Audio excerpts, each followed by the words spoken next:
O texto de hoje e é o título também da mensagem: Vós sois o sal da terra. E também Jesus diz: vós sois a luz, né? Mas Jesus diz que Ele é a luz. Só que é interessante que cristão é isto. É pequeno Cristo. E essa é a questão. Eu sei que o termo evangélico está desgastado demais, né? Hoje as pessoas estão vivendo, e as igrejas em geral, né, praticando coisas e chamando isso de evangelho. Mas evangelho só é evangelho quando o que está no centro do evangelho nós falamos. E Jesus é o centro do evangelho. Jesus, a cruz de Cristo, é central no evangelho. Então uma igreja evangélica é aquela que prega a cruz de Cristo, que ensina a cruz de Cristo. E falar de cristão, então, é interessante. Jesus é luz, mas Jesus diz que você é a luz. E que eu e você somos sal da terra. Então já não é mais Jesus, mas é o Jesus em você, eu e você transformados, que somos a saída e a resposta para o mundo quando nós somos totalmente de Cristo. Nós somos os braços, a perna de Jesus, né? A boca de Jesus, e que caminha na direção das pessoas, porque Ele foi. Ele vai voltar, mas Ele deixou você e eu aqui. E o Espírito Santo que habita em nós, para nós tocarmos as pessoas com a nossa vida. E as pessoas perceberem a graça e o amor, e o quanto elas estão distantes da graça de Deus, e experimentar essa graça, experimentar a mesma mudança e transformação que você experimentou. Então que Jesus faça isso mesmo no seu coração nesta noite, amém? Amém, irmãos? Que você não perca a oportunidade, nesta noite, de pedir restauração da sua vida, se for preciso, para que você possa experimentar o melhor de Deus. Leia comigo esse versículo 13. Jesus está dizendo, vamos comigo?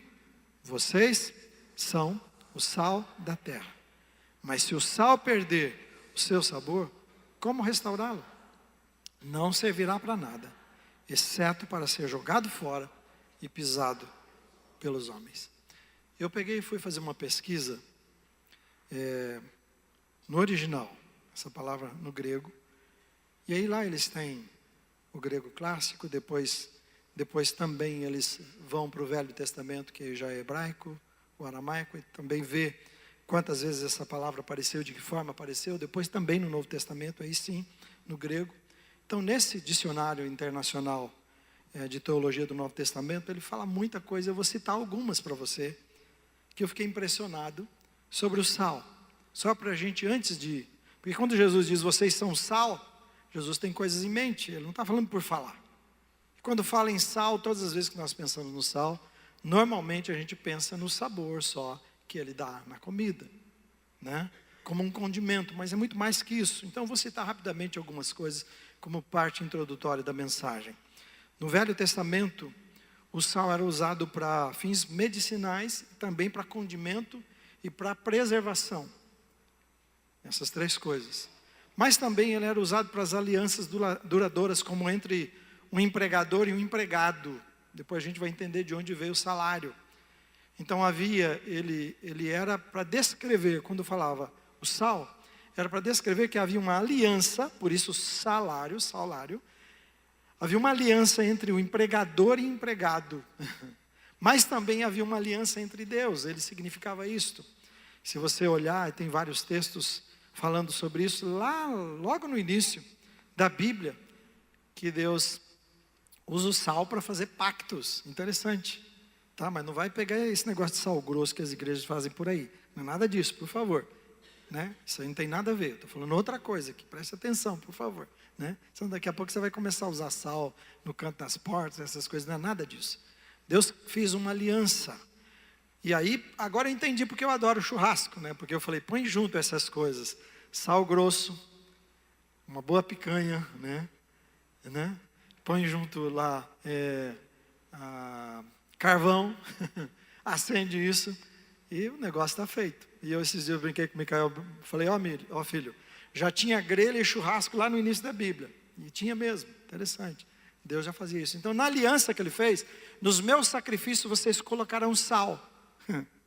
Isso era a aliança. E o sal era o sinal da aliança perpétua que ele tinha, porque ele significa pureza também com o seu povo. Então, interessante o sal representar isto. Então, também gregos e romanos falavam sobre a capacidade do sal em melhorar a produtividade. O sal também foi usado como moeda de troca. Ele era muito importante. Em Ezequiel 16:4 mostra que era praxe dos pais esfregarem um recém-nascido com sal.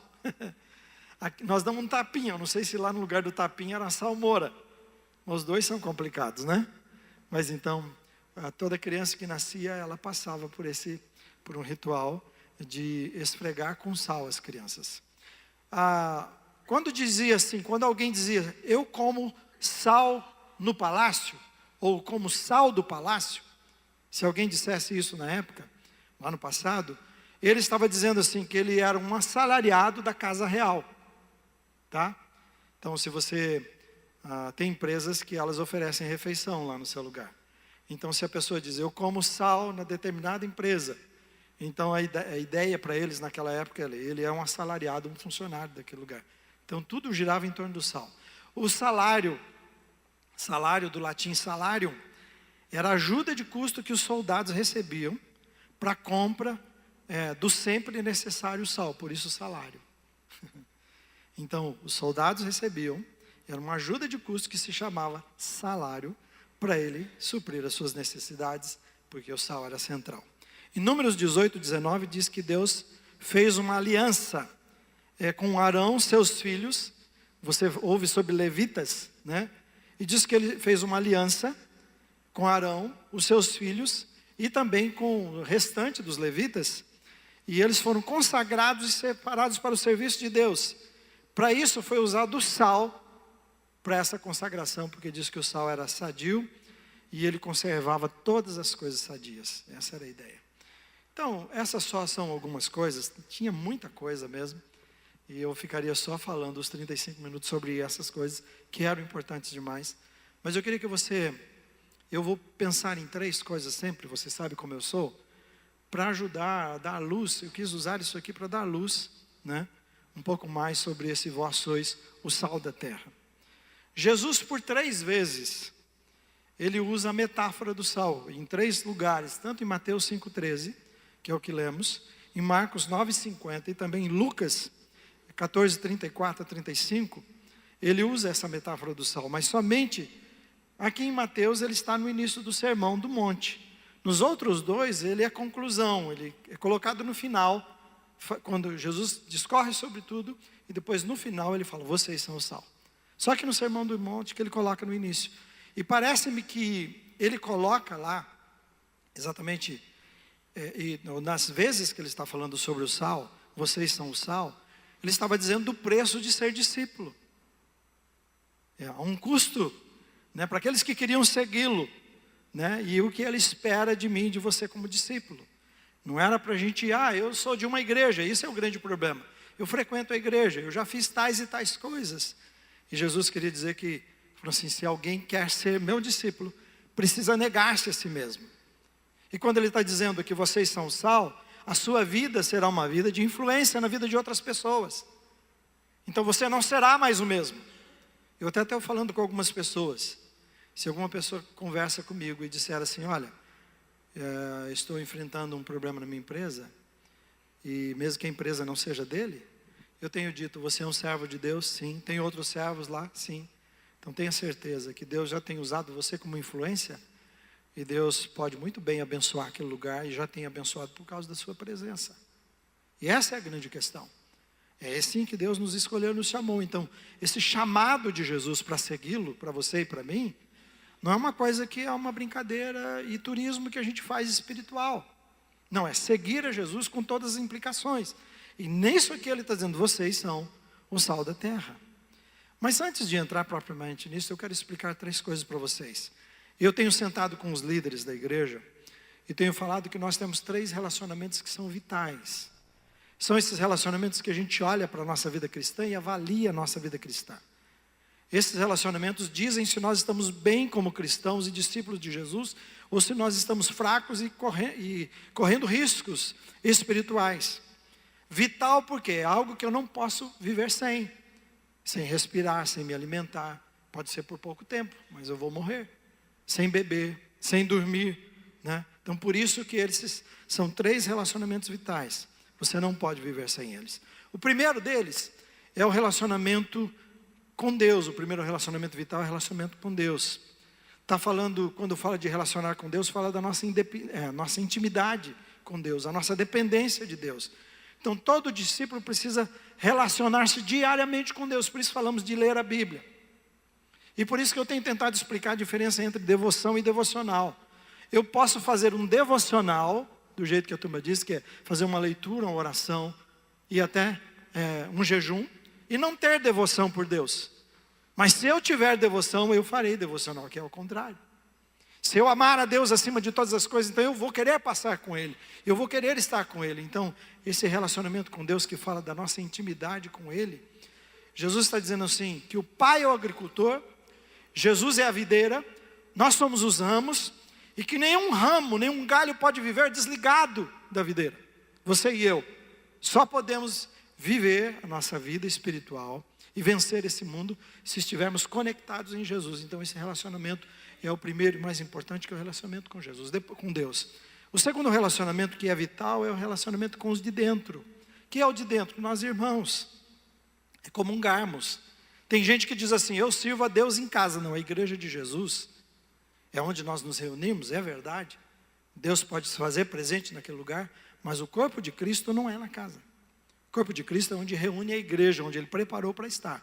Então pode ser até que seja, mas desde que lá é o corpo de Cristo que foi... Não o marido que fala, eu estou servindo aqui em casa mesmo, eu prefiro assim, nada disto. A igreja é o corpo de Cristo, onde nós somos interdependentes, dependemos uns dos outros.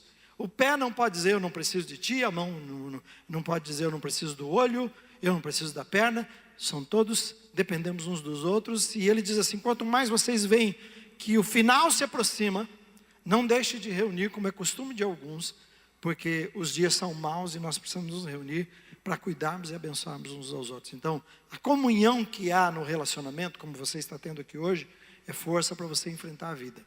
O terceiro relacionamento que é vital e não podemos viver sem ele, é a influência que a nossa vida precisa ter com as pessoas que são de fora. Fora do quê? Fora do reino. As pessoas que ainda não têm igreja, mas não igreja no sentido de religião ou placa. As pessoas que ainda não têm um relacionamento com Cristo, estão fora. Então esse relacionamento é vital para mim, para você, para o próprio reino de Cristo. E é disso que Jesus está falando. Quando Ele está falando, vocês são o sal do mundo, vocês são a luz do mundo. É disso que Ele está dizendo. Do nosso envolvimento com as pessoas que não estão aqui nesse lugar e que precisam de conhecer a Cristo um dia como você e eu conhecemos. Então a nossa espiritualidade depende desses 3 relacionamentos. E se não houver equilíbrio nesses 3 relacionamentos, a sua vida espiritual está correndo risco. Então preste atenção, relacionamento com Deus, intimidade com Deus, comunhão com os irmãos e influência com as pessoas de fora. Nossa vida tem que tocar as outras pessoas e aí então nós temos uma vida cristã saudável. Jesus está tratando exatamente da influência com os de fora. Por isso Ele diz, vocês são o sal da terra. E Ele diz, e se esse sal não tiver sabor, se esse sal perder as suas propriedades, não serve para nada. E diz que esse não servir para nada, é que eles tinham uma parte acima na casa dos judeus, que o sal que não servia para mais nada, eles jogavam lá em cima, para as crianças brincarem e as pessoas andarem em cima. Por isso o sal só serve para ser pisado, não serve nem para adubo mais. E está dizendo que a minha vida e a sua vida como cristãos, se nós perdemos as propriedades, que é a vida e a santidade de Deus, nós não servimos para nada, nós nos tornamos um testemunho negativo.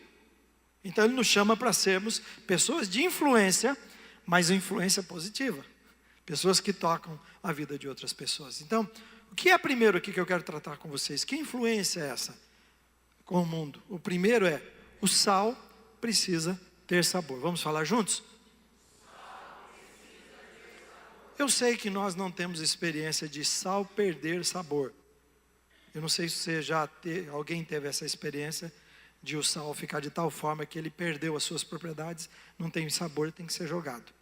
Eu acho que os nossos passam por tanto processo quando chega nas suas mãos e na minha de refinamento, né? Que então a gente nem conhece isso.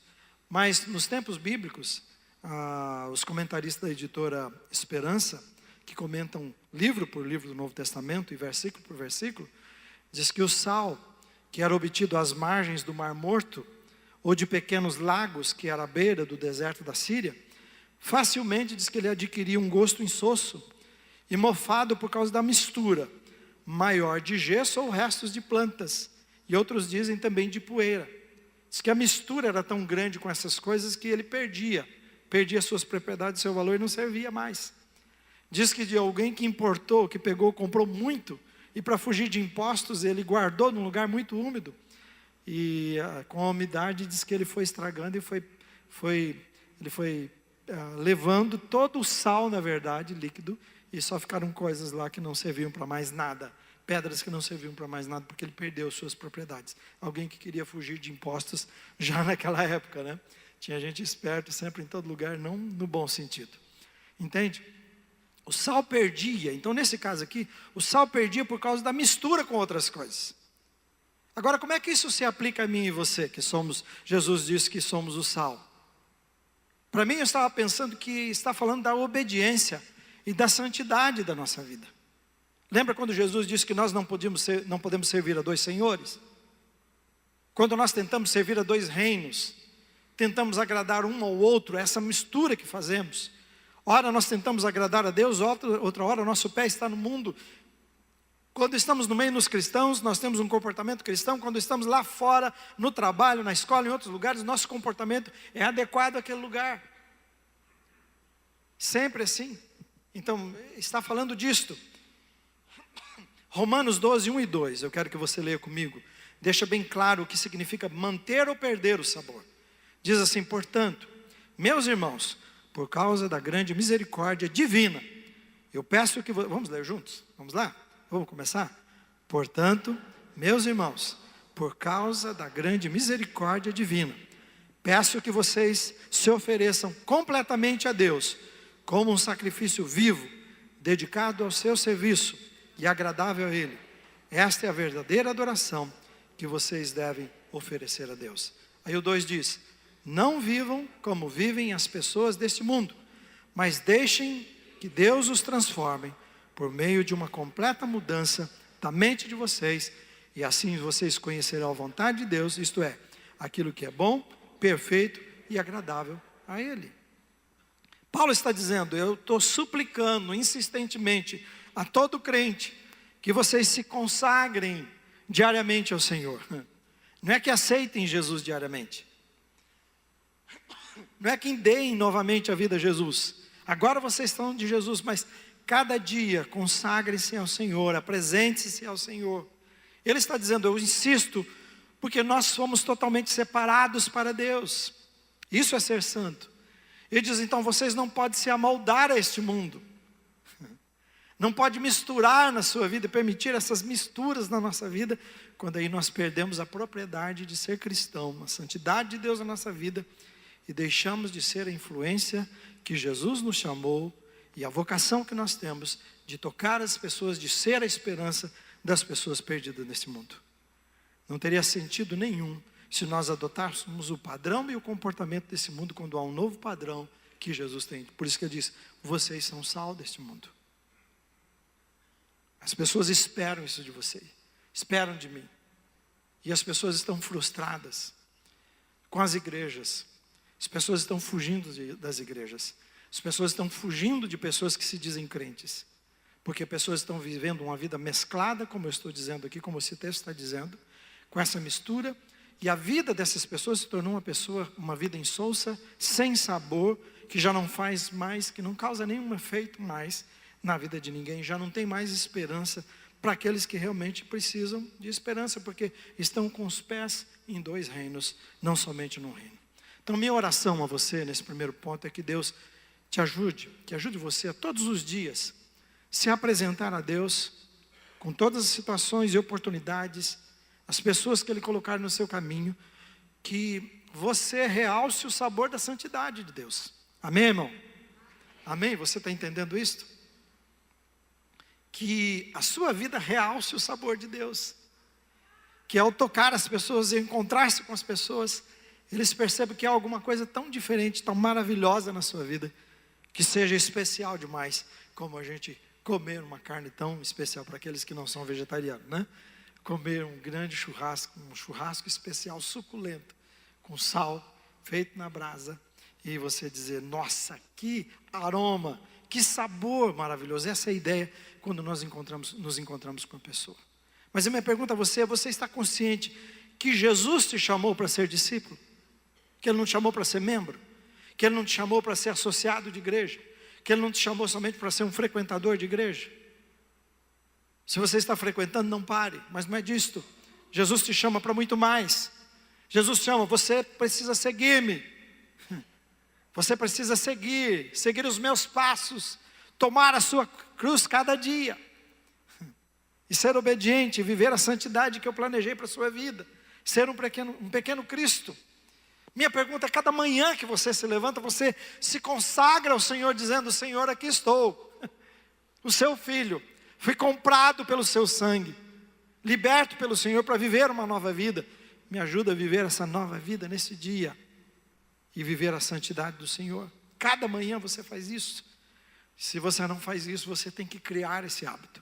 Porque você não pode levantar pensando, vamos ver como é que vai ser hoje. Não é assim, irmão. Aí sim vale realmente você levantar com atitude. Eu sei como vai ser hoje. Esse dia vai ser na presença de Deus, vai ser com a bênção de Deus, vai ser com a graça de Deus, e eu quero servi-lo, eu quero honrá-lo em tudo que eu fizer. Eu quero ser sal. Eu quero ter sabor. Eu quero que isso cause impacto na vida das pessoas. O meu comportamento, a minha obediência a Jesus. Segundo lugar, para ser uma influência e tocar o mundo, o sal precisa... Vamos falar juntos? O sal precisa espalhar-se.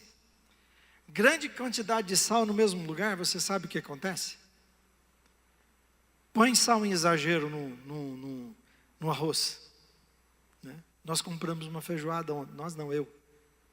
Comprei 2 vasilhinhas legais, até a gente abrir e experimentar. Eu já tenho que controlar a pressão e vou experimentar. Era sal de sobra. Naquilo não tinha jeito de comer. Então é duro olhar o preço e perder o dinheiro, né? E também porque era gostosa, deveria ser gostosa, né? Sal demais, concentrado, foi além do que devia, né? Então sal demais torna uma comida salgada e torna uma terra inútil para o cultivo. Interessante, você vai entender isso. O dicionário de teologia fala que quando um rei conquistava uma cidade inimiga, diz que se ele não quisesse aquela terra, e não quisesse que eles voltassem, ele jogava sal, e muito sal, né? E veja só, então não espalhava sal no sentido de, para melhorar a produtividade, ele espalhava sal para matar, em grande quantidade, concentrado, para que salgasse e nada mais se produzisse naquele lugar. Os reis faziam isso naquela época, quando era uma cidade inimiga que ele conquistou, é assim que eles usavam. Se é uma concentração normal, você tem o sabor correto, mas se é uma concentração exagerada e não espalha como deve, então vai fazer mal e ninguém vai se alimentar e nem vai produzir nada. João 20, 21 diz assim, então Jesus disse de novo, que a paz esteja com vocês. Assim como o Pai me enviou, eu também vos espalho. Eu vos envio, eu envio vocês. Amém, irmãos? Jesus diz, vocês são o sal. E agora eu estou pedindo que esse sal se espalhe corretamente, na concentração certa, para dar sabor e produtividade em todo lugar que for. Mateus 28, 19, primeira parte do 19 diz assim, então Jesus chegou perto deles e disse, Deus me deu todo o poder no céu e na terra. Fale comigo. Portanto, vamos lá, irmãos? Portanto, vão a todos os povos do mundo e façam com que sejam os meus seguidores. Jesus enviando, espalhando você e eu para o mundo. Atos 1:8, ele está dizendo assim, porém, quando o Espírito Santo descer sobre vocês, vocês receberão poder e sereis, vamos dizer juntos, minhas testemunhas, em Jerusalém, em toda a Judéia e Samária e até nos lugares mais distantes da terra. Vocês vão receber poder, vocês não vão dar testemunho, vocês vão ser testemunhas, ele disse. Você está entendendo? Dar testemunho, eu dou testemunho agora. Eu pergunto para algumas pessoas, como é que está a sua vida de testemunho? Olha, pastor, eu não tenho dado testemunho. Aí a minha pergunta é, o que é eu não tenho dado? Porque a sua vida tem você está maculando o nome de Jesus? Não, não, não. Eu não tenho falado. E o que Jesus está dizendo é que vai além disto. Ser uma testemunha quer dizer, onde eu estiver abrindo a boca ou não, falando ou não, a minha vida precisa falar. Com comportamento, com tudo que faço, com o jeito que eu vivo. Por isso ele está dizendo, lá ele está dizendo, eu recebi todo o poder e envio vocês. E aqui ele está dizendo, ao receber o Espírito Santo, o papel do Espírito Santo era nos espalhar. E é interessante que o povo gostou tanto do Pentecostes, né, pastor Melvin? Que eles esqueceram disto. Que o Espírito Santo era para espalhá-los para todos os lugares. Você lembra que eles ficaram reunidos por muito tempo? Não iam, vendiam tudo e ficavam por ali e se alimentavam. E diz que Atos 1:8 diz que receberia poder. E Atos 8:1 diz que Deus espalhou, mandou uma perseguição. 8:1, uma perseguição, e eles foram espalhados por todos os lugares para ser esse sal e luz que Jesus planejou que eles fossem. A grande questão é que eu e você nos encaixamos aqui é que quando nós achamos que a nossa vida espiritual se resume somente vir aqui à igreja, e que no restante do tempo nós estamos ocupados com tantas coisas, que Deus fica esquecido, então nós nos tornamos inférteis, improdutíveis. A nossa vida não produz mais o que deveria produzir. Nós já não espalhamos mais a graça, nós já não tocamos mais a vida, porque também perdeu o sabor, mas nós ficamos aqui. E onde há muito sal, a concentração de sal é isso que existe. Nossa, está ruim, não está bom. Por isso uma igreja que fica concentrada nas suas quatro paredes, ela logo vai morrer. Porque não é aqui que estão as pessoas. Aqui nós devemos vir para louvar, adorar o Senhor. Você precisa vir aqui, eu preciso vir. A Bíblia diz que é para a gente reunir na casa do Senhor, sim, devemos fazer. Mas devemos vir aqui para mostrar que nós o amamos, que Ele está acima de tudo, que nós o buscamos, que Ele tem o primeiro lugar da nossa vida. Nos encontramos, adoramos, servimos a Ele, participamos de ceia, comungamos juntos, contribuímos com a sua obra, mas depois nós vamos onde estão os nossos colegas, os nossos amigos, os nossos parentes, as pessoas que precisam de sal verdadeiramente, porque aqui tem sal de sobra. Aqui já tem. E aonde o que vai acontecer é que no lugar que ficar muito sal, vai ficar salgado e infértil. Perder a produtividade. Só se torna quando nós nos espalhamos. E Jesus faz isso, Ele espalha você e eu pela semana. Amém, irmãos? Amém, queridos? Ele espalha você para circular, espalha você pela escola, espalha você na sua família, espalha você no seu trabalho. Não importa para onde você vai, Ele está nos espalhando para todos os lugares. Eu vos envio como sal e luz para a gente fazer diferença na vida das pessoas. Então, o monte de sal aqui não vai causar o que precisa ser causado, a não ser se nós quisermos ir lá fora, onde as pessoas estão sedentas e precisam experimentar de Deus. Se você só tem se preocupado em viver aqui, porque tem gente que diz assim, eu quero ministério. Deus diz que cada um de nós temos um dom, aleluia. Para muitos o sonho é, eu quero um dia tocar lá na frente. Né? Tem tanta coisa assim, tem vários ministérios. Mas você e eu precisamos entender que vai além disto. Devemos servir em ministério aqui sim. Devemos servir com os dons que Deus nos deu. Mas nós precisamos entender que nós estamos em missão todos os dias. Independente se a igreja me deu ministério ou não, eu já tenho um. Eu sou um cristão, comprado e lavado pelo sangue de Jesus Cristo. Estou em missão na hora que eu levanto da minha cama. E eu preciso andar e dar os passos, sabendo que eu estou levando o nome de Jesus. Ali vai um que leva. Interessante isto, que a gente não pensa. O povo de Israel é um povo escolhido por Deus para levar o seu nome. Não tem nenhum outro povo na face da terra que diz que pertence ao Deus vivo. Você entende isto? Ele foi escolhido, lá em Abraão, foi escolhido para ser, farei de você uma grande nação. E depois hoje, a igreja de Cristo, eu e você, somos esse Israel, somos os judeus espirituais, se for dizer assim. Nós somos o Israel de Deus. E agora nós estamos aqui, hoje, povo escolhido para levar o nome de Deus. Então cada lugar que vamos, ali vai fulano de tal, filho do Deus Altíssimo. Essa é a ideia. Então levantar cada dia em missão, independente se eu tenho ministério ou não, eu tenho esse chamado, cada um de nós, sendo evangelista ou não, para viver dessa forma e levar o nome de Jesus todos os dias e espalhar para todos os lados, com todas as oportunidades que Deus nos der. Então você precisa pedir para Deus, Deus, eu preciso viver a minha vida assim, em missão, todos os dias.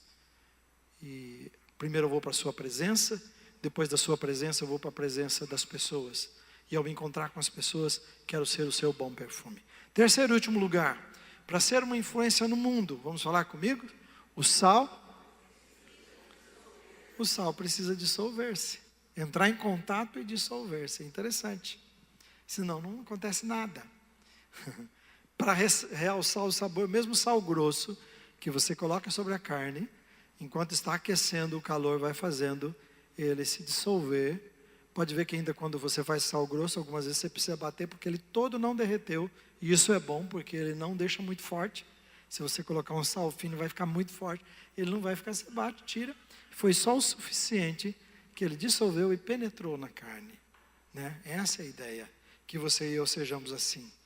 Então, o autor estava dizendo que o serviço do sal é sempre uma entrega, é a entrega de si mesmo, porque ele se dissolve. E dependendo do sal, nem vai ser percebido, não vai ser visto, mas está lá. Ele se sacrificou, se dissolveu, desapareceu, mas o seu sabor está lá. Ninguém vai dizer que o sal não está lá.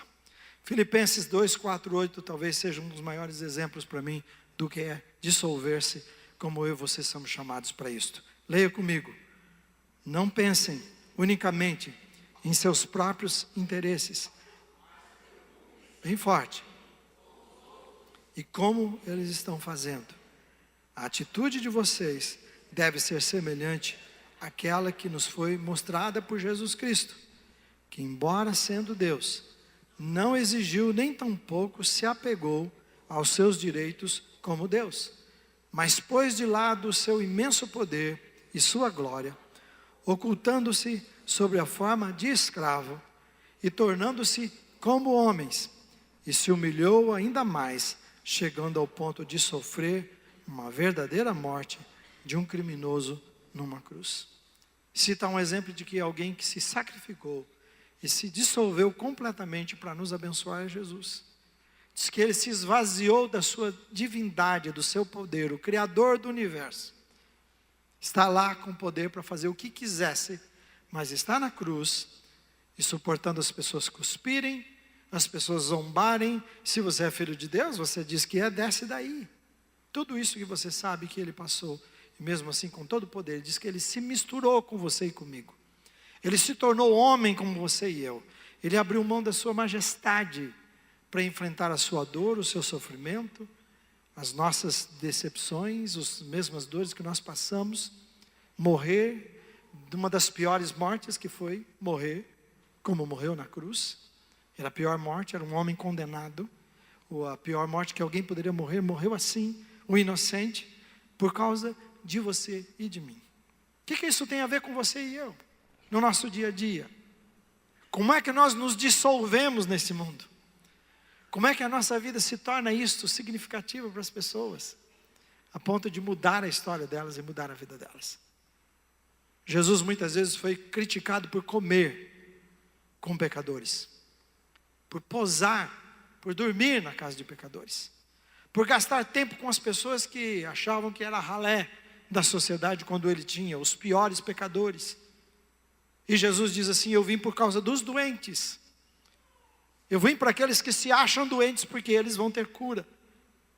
Mas ele diz que os verdadeiros doentes eram aqueles que achavam que eram sãos. Então eu vim para aqueles que se acham doentes, porque aqueles que acham que estão curados, eles não precisam de mim, não me aceitam, não me querem. Por isso que diz que ele veio para os que eram seus, e os céus o rejeitaram.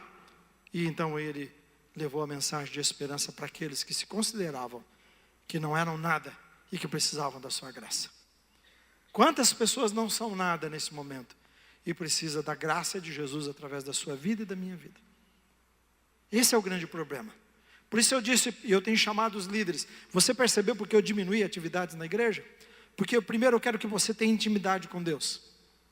Depois, eu quero que você tenha tempo especial com sua família.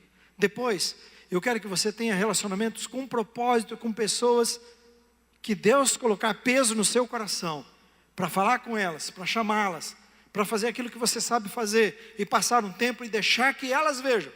Não é botar uma arma na cabeça, eu te fiz esse almoço aqui, mas é o seguinte, tem um preço. Você precisa dar a sua vida para Jesus. Aí não custa nada o almoço. Nada disso. Faça o almoço e esqueça. Nem fale nada. Mas deixa ele ver como é que você trata a sua esposa. Deixa ele ver como a sua esposa te trata. Deixa ele ver como você conduz a sua casa. Deixa ele ver o amor e a graça de Jesus, a paz que há no seu lar. E ele vai dizer, quero uma família desse jeito. Eu quero assim. Eu quero assim. Qual é o segredo disso? O segredo se chama Jesus Cristo. Então nós precisamos nos misturar, nos dissolver. Então, que bom que você se encontra com os irmãos, mas nós já temos os grupos. Pode encontrar outro dia. Mas por favor, crie relacionamentos com propósito. Saia daqui hoje com 3 nomes. Mas não por causa disso, irmão. Senhor, põe no meu coração pessoas da minha família, amigos, colegas, que o Senhor deseja usar na minha vida. E comece pelo menos a orar por essas pessoas. Comece, aí você já começa a se sacrificar e se dissolver. E fazer sentido. E depois de fazer isso, Senhor, me dá uma oportunidade de fazer algo que essas pessoas possam perceber que o seu amor e a sua graça através da minha vida. Porque é um grande problema. Se eu tenho um culto do amigo, você convida só para o culto do amigo, depois esquece o coitado, e depois, o próximo ano que vem vai ter outro culto do amigo. Aí eu vim te chamar, o cara falou assim, corre dele. Claro, eu também correria de você. Eu sou uma mercadoria para você que agora você precisa. Nós não podemos tratar as pessoas como mercadoria. Você entende? Nós caímos nisso sem perceber. Comece a orar por essas pessoas. Deixe eles saberem que você ora por eles. Pergunte se tem alguma coisa que eles precisam que você ore. Perceba se há. Demonstre para eles. O efeito da oração é tão grande. Eu lembro do meu filho, Micael. Nós fomos num dos eventos, ele apareceu lá. E o pastor Nadab chegou no Micael quase... Se o Micael não tivesse muito forte, eu tenho certeza que ele caía sentado. Caía mesmo. O pastor Nadab chegou nele assim, e eles não se conversam, não se encontram. O pastor Nadab chegou, sabia o nome da filha dele, acompanha, e disse para ele assim, eu oro todos os dias por você, Micael. Micael arrepiou de cima e embaixo. Quantas pessoas oram por nós todos os dias? Eu tenho muita gente que ora por mim. Tem gente que veio me dar um presente assim, eu orei pelo Senhor. Nossa, esse é o presente maravilhoso. É assim. Quantas pessoas você está livrando da morte só por orar por elas? Agora nós estamos corridos, ocupados com a igreja, ocupados com tantas coisas, que nós não conseguimos nos dissolver para tocar o coração das pessoas que precisam. Eu não estou fazendo acusação para você. Só estou, para mim e para você, só alertando. Se eu e você vivemos assim, está na hora da gente começar a se sacrificar pelas pessoas. E orar por essa, começando orando. E depois de orar, pedir que Deus dê uma oportunidade para, de alguma forma, nos encontrarmos com essas pessoas e dizer que oramos por elas. Talvez você vai dizer que vai orar, está orando, você vai se surpreender porque ela vai chorar na hora. Porque ela está passando por um problema difícil. E ela vai perceber que tinha alguém que amava e que Deus colocou para orar por ela e cuidar dela. Talvez ela precise de oração. Quem é que não precisa de oração? Para as finanças, para o casamento, para a família, para a saúde. Somos gente. Vivemos aqui, passamos por tanta coisa. Todos nós precisamos. Então, ninguém vai rejeitar uma oração sua. Mas é mais do que orar. É nos entregarmos, é nos sacrificarmos. Então talvez a sua oração deveria ser, Senhor, encha o meu coração de misericórdia. Não deixa eu olhar as pessoas só por olhar.